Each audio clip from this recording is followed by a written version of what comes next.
Hola, bienvenidos a una nueva entrega de Tres Caras de Lilith, ejercicios de hermenéutica astrológica. Hoy vamos con nuestra entrega número 14. Y bueno, me van a disculpar la demora en preparar este material. Como me suele ocurrir, el ritmo de trabajo entre las consultas, los cursos y otros proyectos personales que adelanto, bueno, simplemente no me habían dejado el tiempo para continuar con estas exploraciones de la Lilith astrológica.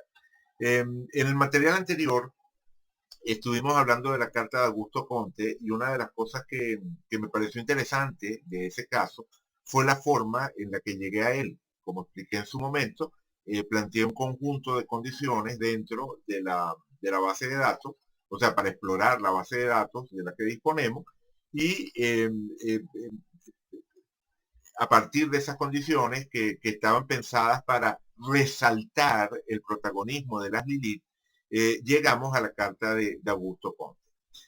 Pero el día de hoy quiero ir por otra vía, que es la de aquellas situaciones que nos impactan dentro del acontecer contemporáneo, y que nos impactan, y además nos remiten de una forma muy clara a algún indicador astrológico, en particular en este caso, por supuesto, a algún indicador astrológico de lo que estamos estudiando, dentro de esa triada de las tres líneas. Y en ese sentido, ¿verdad? En cuanto a tema de actualidad que de alguna forma remite a una de las Lilith, bueno, me impactó particularmente hace un par de semanas el caso de Shafilea Ahmed. Es una joven británica que murió en el 2003, que fue asesinada en el 2003 por sus padres. Y la razón por la cual fue asesinada por sus padres en el 2003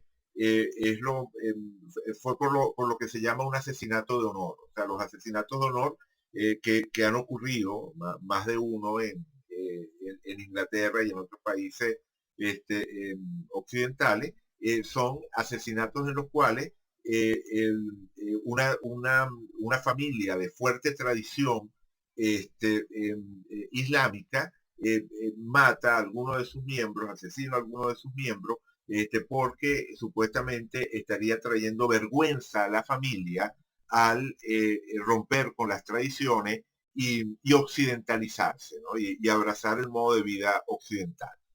En el caso de Chafilea Ahmed, la noticia estuvo, como dije hace un par de semanas, en primera plana, o sea, bueno, entre comillas, metafóricamente hablando en primera plana. Por supuesto, se trata simplemente de esas noticias que aparecen dentro del flujo constante de información que nos ofrece Internet cada vez que entramos a alguna de las múltiples fuentes.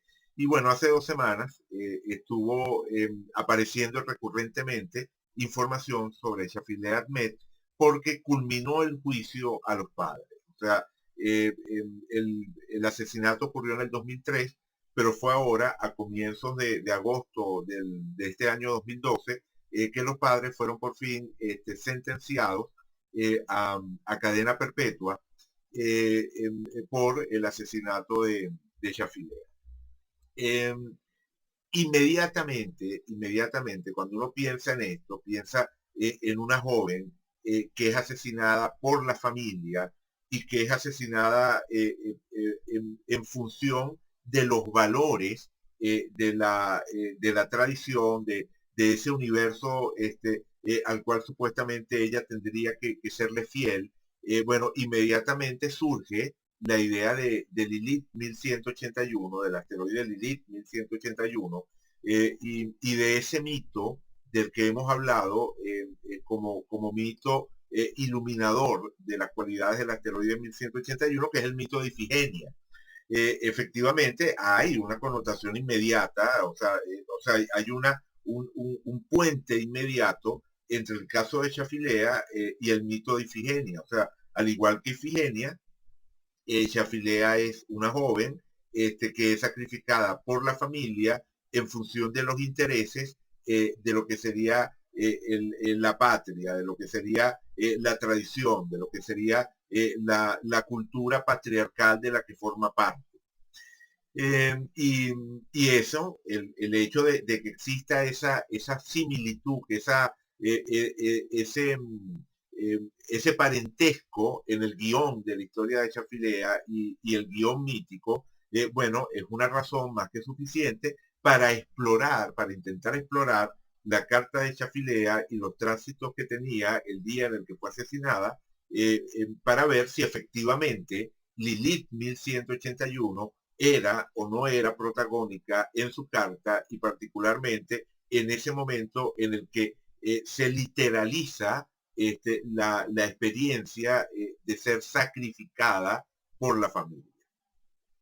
Eh, no tenemos la hora de nacimiento, no tenemos la hora de nacimiento de Shafilea, pero como siempre, aunque no tengamos la hora de nacimiento, algo podemos hacer a partir de lo que se llama una carta solar, ¿no? La carta que calculamos para el punto medio de ese día, para el mediodía de ese día de su nacimiento y sin considerar las casas, ¿no?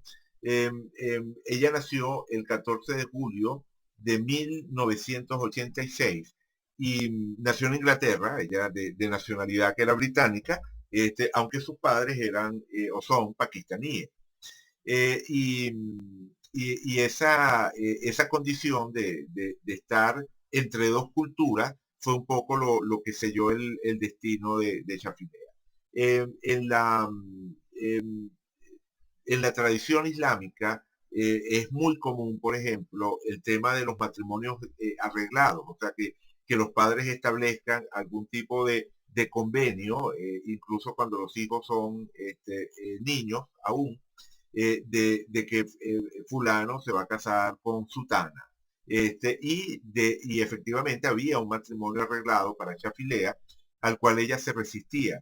Y la resistencia a ese futuro de irse, o sea, de casar, o sea, de que la enviaran de vuelta a Pakistán a que se casara con un determinado personaje que ella no conocía, la resistencia a eso fue lo que empezó a generar una gran rebeldía por parte de ella, por ejemplo, a escondidas se vestía de manera occidental. Los padres querían que ella vistiera las ropas tradicionales para las mujeres pakistaní, me imagino que utilizando también la burka, ¿verdad? Y todos o sea, ese pañuelo que tapa por lo menos la cabellera y a veces incluso el rostro. Pero ella lo que hacía era que al llegar al colegio tenía ropas occidentales escondidas allí, se cambiaba, pasaba todo el día en el colegio vestida con ropas occidentales y antes de regresar a su casa se cambiaba de nuevo y de esa manera mantenía como una especie de doble vida. Cuando los padres descubren esto, las reacciones son muy fuertes. Chafilea escapa de su casa por primera vez en noviembre del año 2002. Aparentemente ya lo había hecho antes siendo más pequeña, pero digamos que dentro de el proceso que desembocó en su muerte, el primer punto estaría en noviembre del 2002. Posteriormente, en febrero del 2003, lo vuelve a intentar.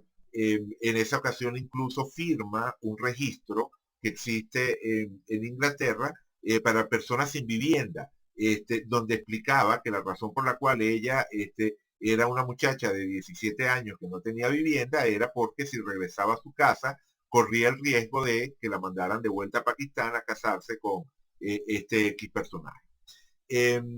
Pocos días después, con la intervención de servicios sociales, se llega a una especie de reconciliación con la familia, ella regresa donde la familia, pero en el colegio vuelven a notar que ella no está presente, van a investigar y cuando van a investigar resulta que ella ya no está en Inglaterra, sino que está en Pakistán. Este, por el testimonio de una hermana, sabemos que aparentemente para llevarla a Pakistán la drogaron, o sea, los padres le hicieron beber algún tipo de compuesto que la dejó un poco como medio fuera de combate y así fue que la montaron en el avión y se la llevaron a Pakistán. En Pakistán, supuestamente, y además supuestamente la idea de ir a Pakistán en esa ocasión no era para que ella se casara, era para asistir a una boda X de un familiar, y después regresar. Pero estando allá, en una conversación con la madre le dice que no, que ella no va a volver a Inglaterra, que ella efectivamente se va a quedar en Pakistán, y se va a casar con ese personaje que le tienen definido. Ante eso, ella lo que hace es que bebe lejía, o sea, se intenta suicidar, sufre unas terribles quemaduras en la garganta, la tienen que hospitalizar, y a raíz de ese gesto desesperado regresa a Inglaterra, la vuelven a llevar a Inglaterra. Todo eso ocurre entre el 19 de febrero, el 19 de febrero, que es cuando se la llevan a Pakistán, 19 de febrero de 2003, 19 y 18 de febrero del 2003, y mayo de ese mismo año 2003. Es decir, entre febrero y mayo del 2003 es que ocurre todo esto que les estoy diciendo. O sea, que ella se escapa de su casa, regresa, la drogan, se la llevan a Pakistán, le dicen que se tiene que casar con este personaje, cosa que va en contra de todos los planes de ella. Ella quería seguir estudiando en Inglaterra, convertirse en abogado, y en cambio le estaban poniendo ese destino de tener que renunciar a sus propios sueños y convertirse en la esposa de alguien que prácticamente no conocía.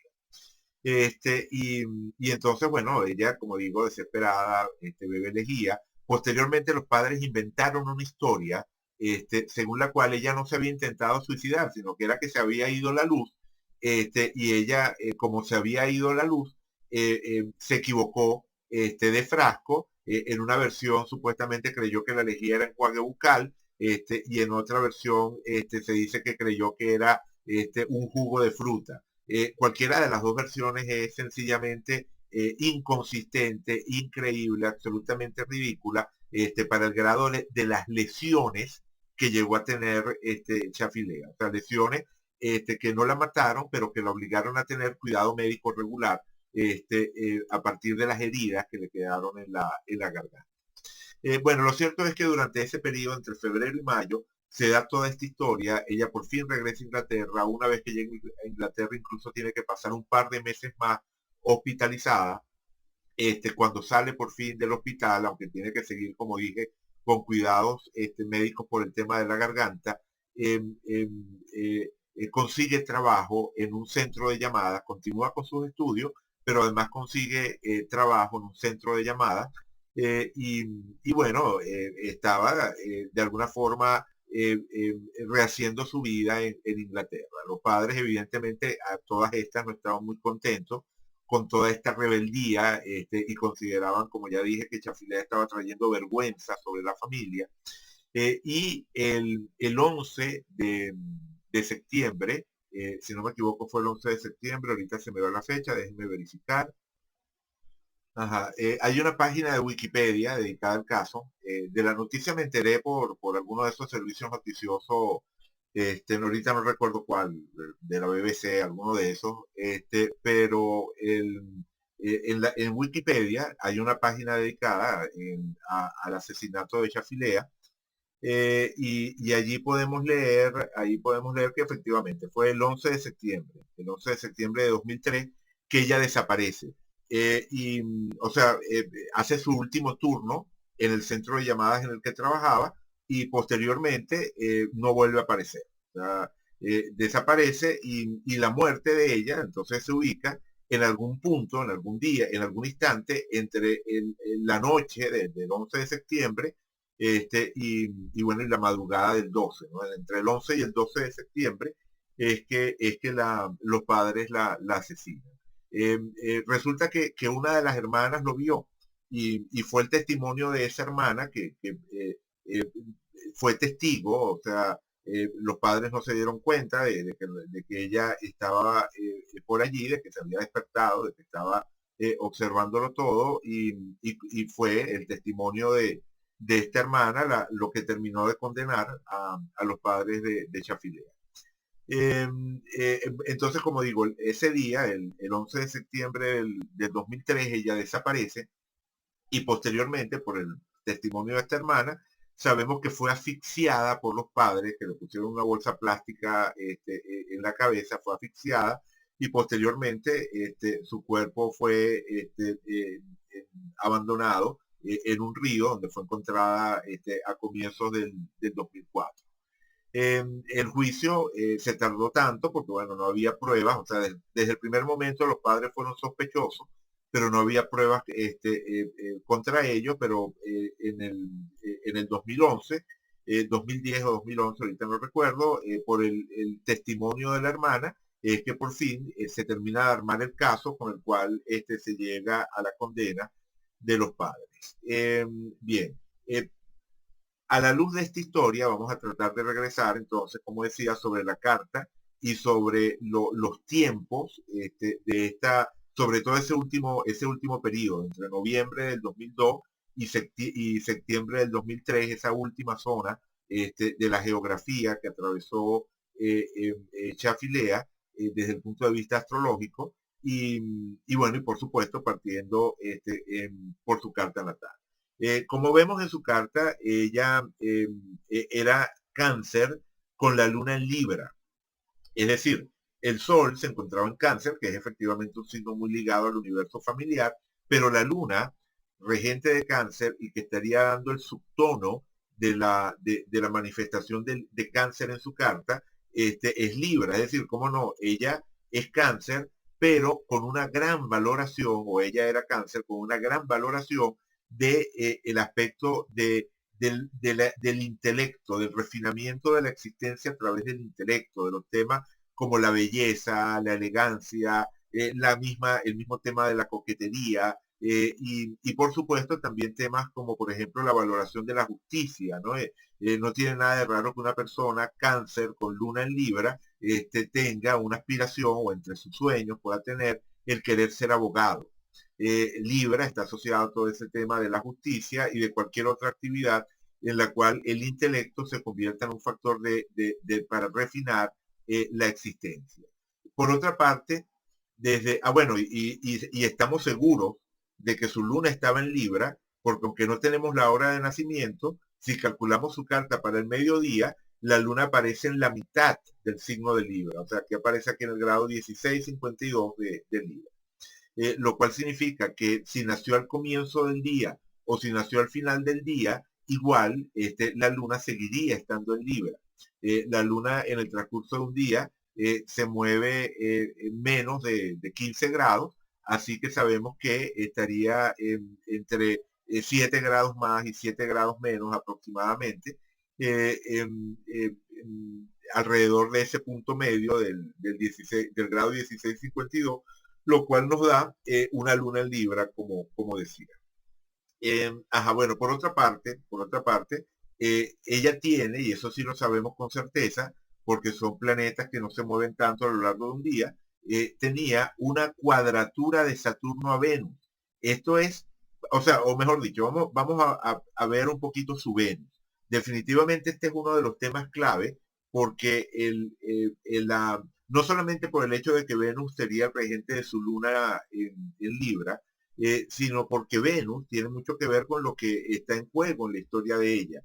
Venus es lo femenino seductor, tiene que ver con una conexión, o sea, con la conexión con un arquetipo femenino que se encontraba sujeto a una fuerte represión y a una represión que podemos entender como saturniana, una represión que tiene que ver con el tema de las estructuras, de las normas. Y entonces resulta impresionante que esa Venus de Chafilea se encuentre en una cuadratura muy, pero muy fuerte con Saturno. Esto ya, evidentemente, estaría teniendo un correlato muy claro en la historia de Chafilea. Es decir, el Saturno estaría representado por los padres en general, en particular por el padre, por la figura paterna, que además ya de por sí tenía como antecedentes importantes en esto de la valoración extrema de la tradición. Él mismo había abandonado a una primera esposa y a un hijo para regresar a Pakistán y casarse con su prima,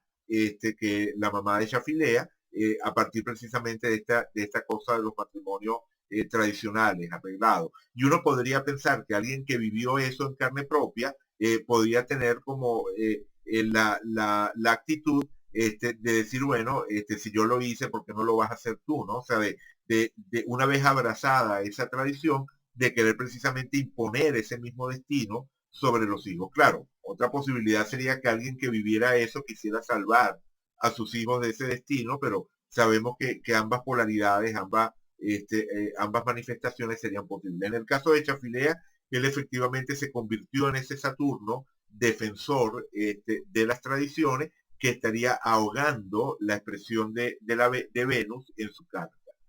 Por otra parte, tenemos Mercurio en cuadratura Plutón y eso nos hace pensar precisamente en la capacidad de Chafilea bueno, la capacidad y la tendencia de Chafilea a tomar decisiones extremas como eso de irse de la casa, aunque eso la convirtiera en indigente, en personas sin hogar, en homeless, como se dice en inglés, o intentar suicidarse para escapar de ese matrimonio arreglado. En fin, todos estos factores, la cuadratura, la Luna en Libra, la cuadratura Plutón-Mercurio y la cuadratura Saturno-Venus son indicadores que desde el punto de vista tradicional resultan consistentes con su historia. Sin embargo, nuestro interés es averiguar qué papel jugaba en su carta Lilith 1181. Y entonces aquí es donde vemos que Lilith 1181 aparece nada más y nada menos que en trígono con su Sol. Es decir, hay una conexión profunda, bueno, no solamente en trígono con el Sol, también en cuadratura con Quirón. Aparece, es más, vamos a verlo con más detalle. Ajá. Aquí tenemos la carta de Chafilea en el programa y vamos a dejar únicamente aquellos planetas que están conectados con Lilith 1181. Vamos a seleccionarlos. Un momentito. Ajá, ahí está. Si reducimos nuestra carta, perdón, disculpen, me faltó Plutón, eliminar a Plutón. Ajá, ahí está. Como decía, si reducimos la carta únicamente que aquellos planetas o aquellos indicadores que se encuentran haciendo aspecto a Lilith 1181, perdón, me falta eliminar el nodo, porque ahora sí. Si vemos, o sea, si tomamos a Lilith 1181 como pivote, nos vamos a encontrar con que lo que nos interesa. Ajá, como decía, si tomamos a Lilith 1181 como pivote, lo que nos interesan son aquellos planetas, aquellos indicadores que se encuentran 3 grados más allá o 3 grados, o sea, 3 grados más o 3 grados menos del grado 19 en cualquier signo. Lo cual reduce la historia al Sol en el grado 21, a Júpiter en el grado 22 y a Quirón, a Urano en el grado 19 y a Quirón en el grado 18. O sea, es decir, estos 5 indicadores, estos 5 planetas, serían los que estarían entrelazados en una configuración que incluye a Lilith 1181. Y vamos a ver qué tenemos ahí. En primer lugar está, como decía antes, el trígono, o sea, primero la conjunción con Júpiter. Primero vamos a hablar de eso. Lilith 1181 se encuentra en conjunción con Júpiter, lo cual habla, por supuesto, de una expansión, de una amplificación del arquetipo, pero también vincula a Lilith 1181 con el tema del viaje, con el tema de lo lejano. Y recuerden que todo este tema del sacrificio tiene muchísimo que ver con esa idea del vínculo con un país lejano que estaría representando el origen y que en este caso está vinculado a Júpiter. Pero esa conjunción del indicador asociado al sacrificio, que es Lilith 1181, y Júpiter, se encuentra en contacto muy fuerte con el Sol. Claro, ese contacto es un trígono. Y en principio uno podría pensar que el trígono es un aspecto armónico, efectivamente es un aspecto armónico, pero que sea un aspecto armónico lo que significa es que los principios involucrados tienden a unirse con una gran fluidez, pero eso no significa que las experiencias vitales que se construyan a partir de esa unión vayan a ser experiencias que podamos considerar gratificantes. En este caso, de lo que estamos hablando es de que Chafilea se convierte en un símbolo, en una manifestación muy, vamos a decir, muy literal de los contenidos arquetipales que están presentes dentro de esta historia. Es decir, o sea, el trígono de Lilith 1181 y Júpiter al Sol tiene que ver con la forma en la que en su historia de vida ella llega a encarnar con una precisión tan grande precisamente ese arquetipo de Ifigenia, esa idea del sacrificio por la familia. Pero además, a pesar de que tengamos ese trígono al Sol, hay que ver el resto de la configuración. Lilith 1181 está en una cuadratura extremadamente exacta del grado 19 al grado 19 con Urano y también muy fuerte con Quirón. O sea, Quirón está en el grado 18, Lilith 1181 en el grado 19. Es decir, aquí estamos hablando de 0 grados entre Lilith 1181 y Urano y estamos hablando de 1 grado entre Lilith 1181 y Quirón. Es decir, tenemos una semicruz cósmica entre Quirón, el planeta de las heridas, el planeta del contacto con las experiencias ásperas, incómodas, dolorosas, y Urano, el planeta asociado a la rebeldía, el planeta asociado a romper esquemas, a romper con lo que puede ser precisamente el imperativo de las tradiciones. Urano es el planeta de abordar las cosas viejas de manera nueva. Bueno, ese Urano y ese Quirón estaban convirgiendo, o sea, estaban en oposición y convirgiendo ambos sobre Lilith 1181, claro, sobre la conjunción de Lilith 1181 y Júpiter, pero en particular sobre Lilith 1181. Y ahí tenemos el protagonismo de Lilith 1181. Es decir, Lilith 1181 es el punto focal de una semicruz cósmica entre el planeta de las heridas y el dolor y el aprendizaje a través de las experiencias difíciles y ásperas, y el planeta de la rebeldía, de romper esquemas, y efectivamente allí tenemos lo que es el aspecto, vamos a llamar, disonante, difícil, turbulento, de la manifestación de Lilith 1181 en su carta, y todo eso en conexión directa con el Sol, que por supuesto, al estar el Sol en el grado 21, significa que también se conecta con el resto de los indicadores, incluso con Quirón.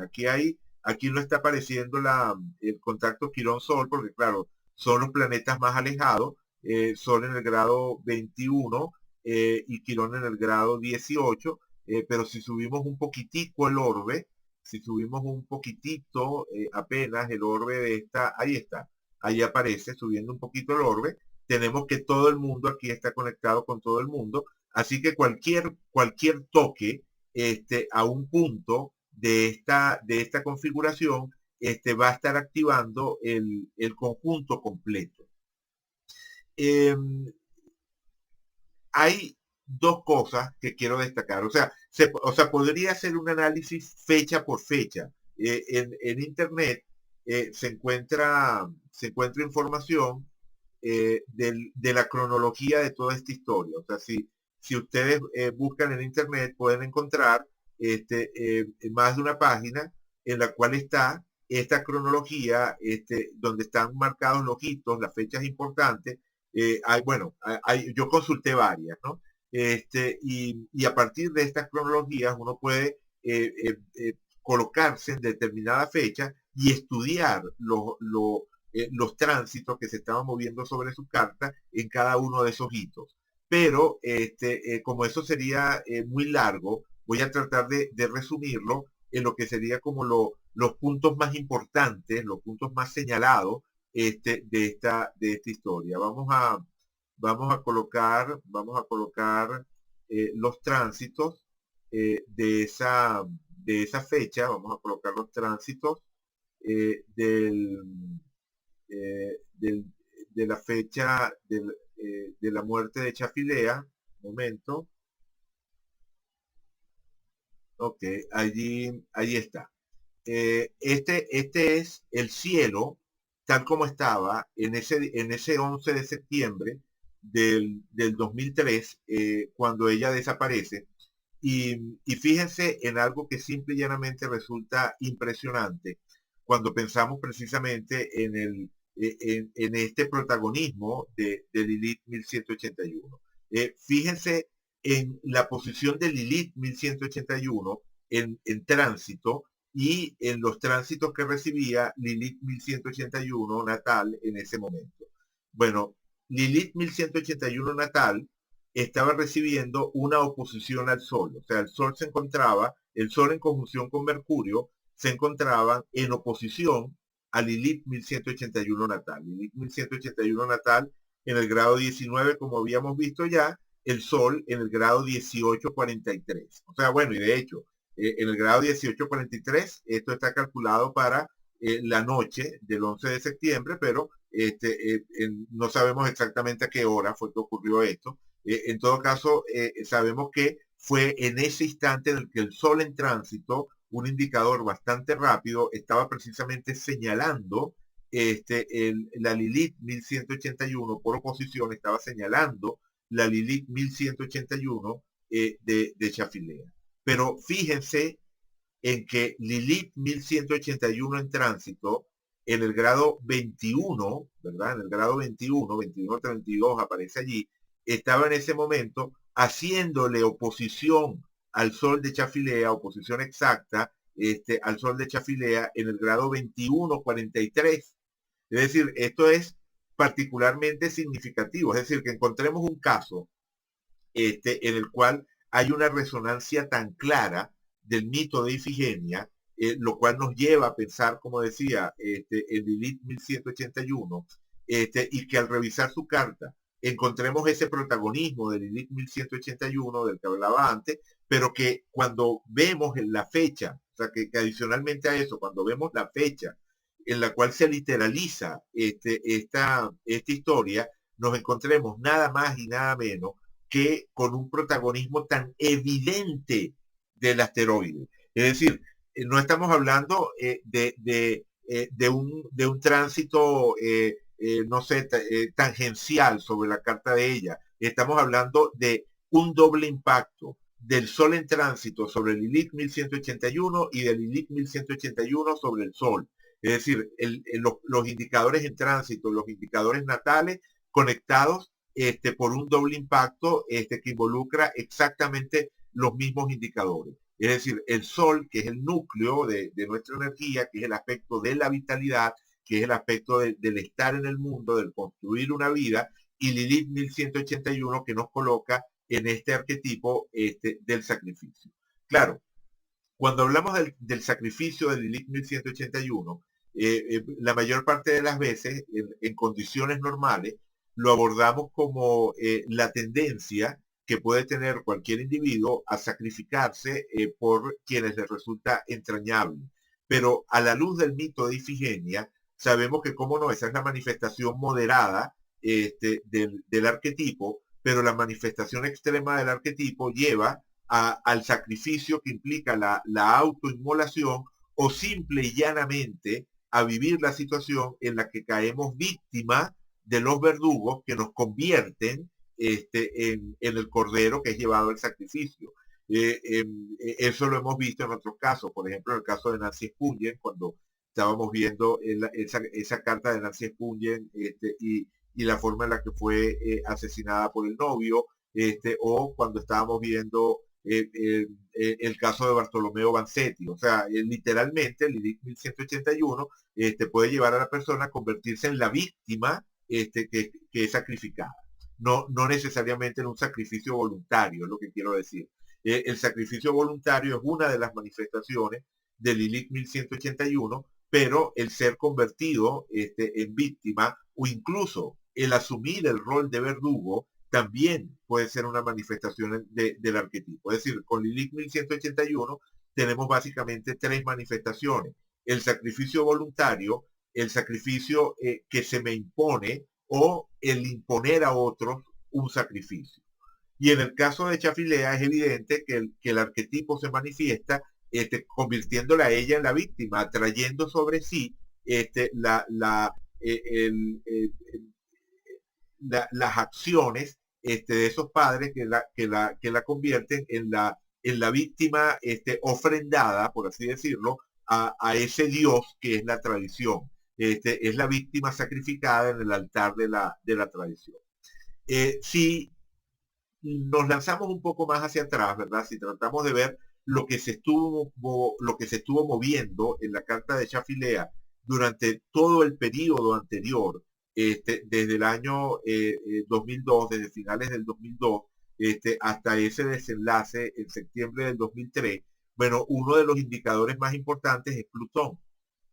Vamos a ver acá a lo que me refiero. Fíjense que Plutón se encontraba en cuadratura, ¿verdad? Plutón le estaba haciendo cuadratura a Lilith 1181. Plutón, el planeta de la muerte, el planeta de los procesos de transformación, pero también de la vivencia literal de la muerte, le estaba haciendo cuadratura a Lilith 1181.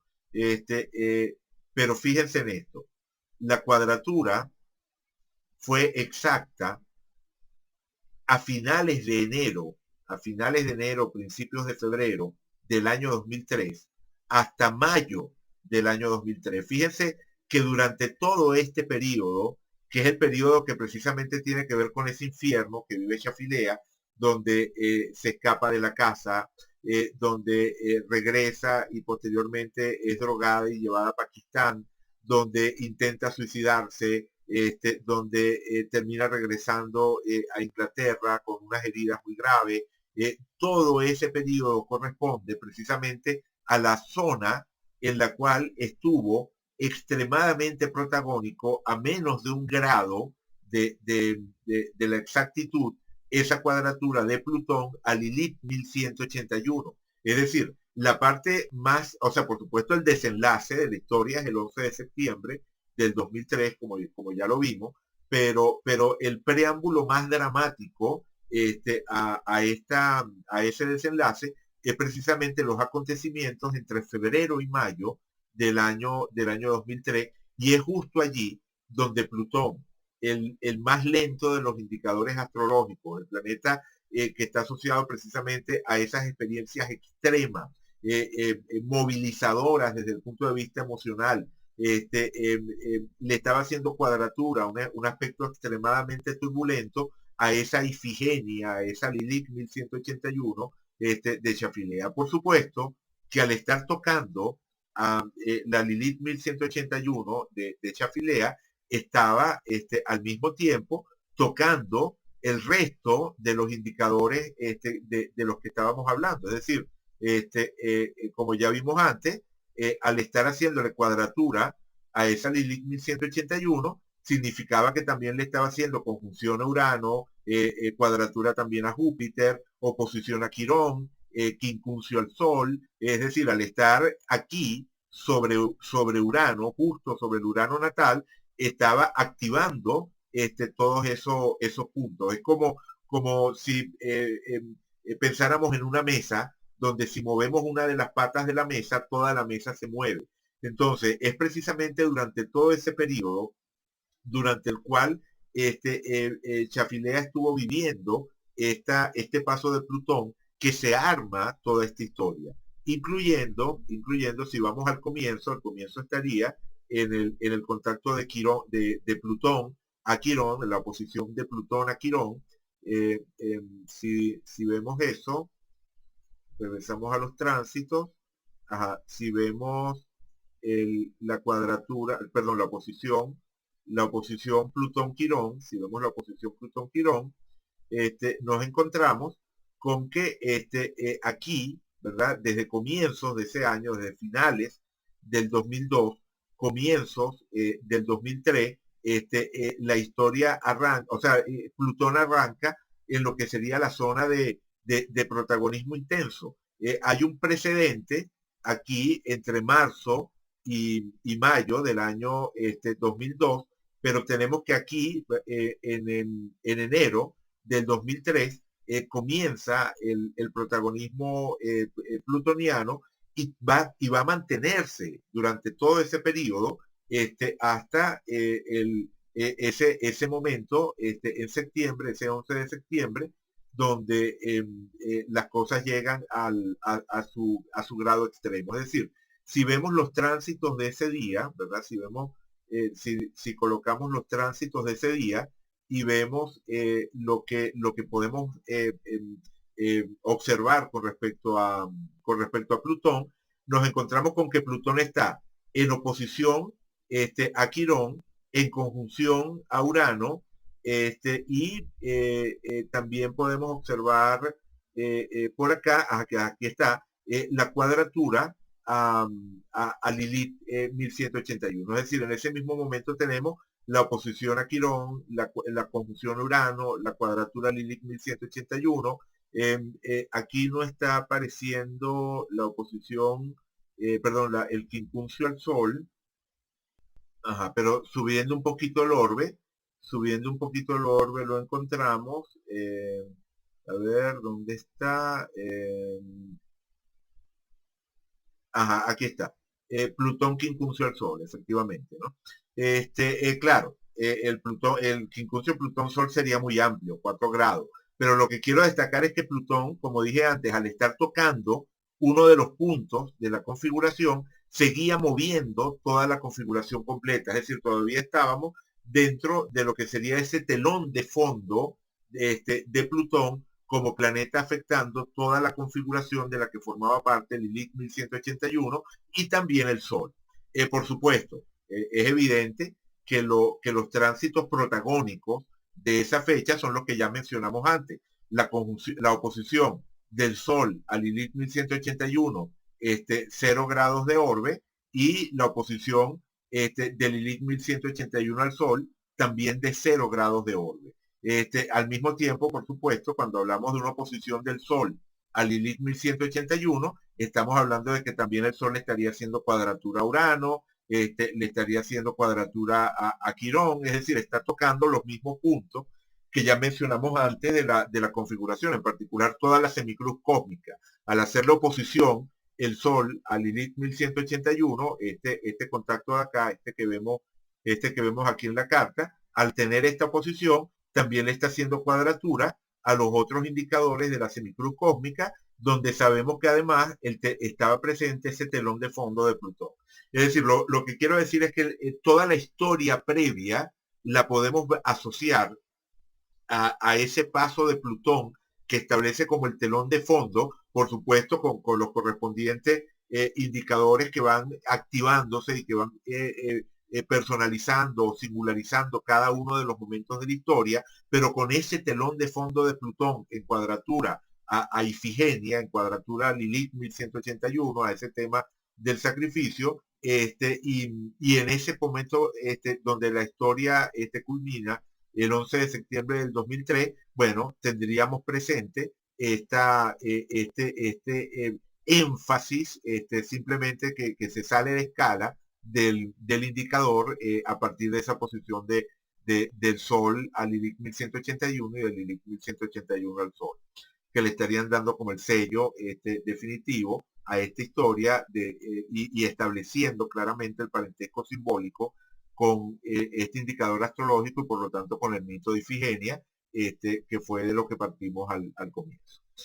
Bueno, en todo caso, como les decía, me impactó porque, bueno, es una de esas noticias que uno lee que inmediatamente llevan a pensar en una determinada configuración astrológica o en un determinado símbolo astrológico y cuando vamos a estudiar astrológicamente hablando el caso, nos encontramos con que efectivamente eso que habíamos percibido de manera tan clara se corresponde de una forma muy, muy literal con los correspondientes indicadores astrológicos.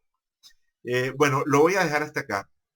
Voy a dejar este material hasta aquí. Realmente lo grabé, o sea, fundamentalmente porque no quería que pasara más tiempo sin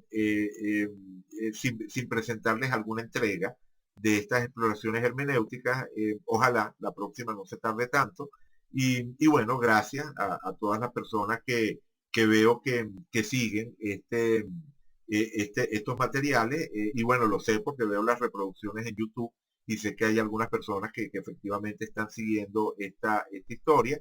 Y bueno, les agradecería muchísimo cualquier comentario, cualquier retroalimentación que me puedan dar, cualquier pregunta, cualquier duda que puedan tener, para ayudarme a darle también un carácter más interactivo a esta exploración.